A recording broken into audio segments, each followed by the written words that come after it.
এবার মার্কিন president Donald ট্রাম্পের কাণ্ডে চরম বিপাকে পড়েছে ভারত। যে ভারতকে বন্ধু রাষ্ট্র বলে পরিচয় দিত ডোনাল্ড ট্রাম্প, সেই ভারতের সাথে কি এমন করলেন তিনি যে যার ফলে এতটা বিপাকে পড়েছে দেশটি? শুল্ক আরোপ, সামরিক যুদ্ধ নাকি বৈদেশিক নীতি? কোন জালে নরেন্দ্র মোদীকে আটকালেন ডোনাল্ড ট্রাম্প? মার্কিন প্রেসিডেন্ট ডোনাল্ড ট্রাম্প সবসময় বলেন ভারতের প্রধানমন্ত্রী নরেন্দ্র মোদী তার বন্ধু। তবে এবার সেই বন্ধুত্বও শুল্কনীতির কড়া অবস্থানের সামনে টিকল না। ট্রাম্প ভারতের অন্যায় শুল্কনীতির সমালোচনা করে দেশটির ওপর শতভাগ শুল্ক আরোপের ঘোষণা দিয়েছে, আর এতেই বিপাকে পড়েছে ভারত।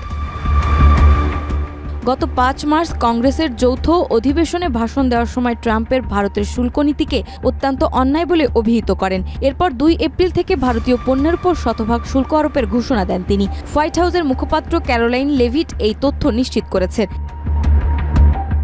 ভারতীয় সংবাদ মাধ্যম এনডিটিভির প্রতিবেদন অনুযায়ী ট্রাম্পের নতুন নীতির আওতায় ভারত সহ অন্যান্য দেশগুলোর মার্কিন পণ্যের উপর আরোপিত শুল্কের সমপরিমাণ শুল্ক আরোপ করা হবে। পাল্টাপাল্টি শুল্কের এই নীতিতে কেউ কাউকে ছাড় দেওয়া হবে না।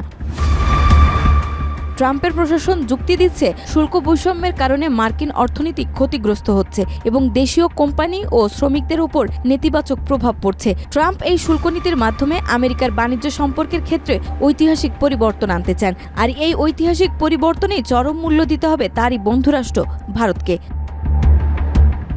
নাজমা, মাই টিভি।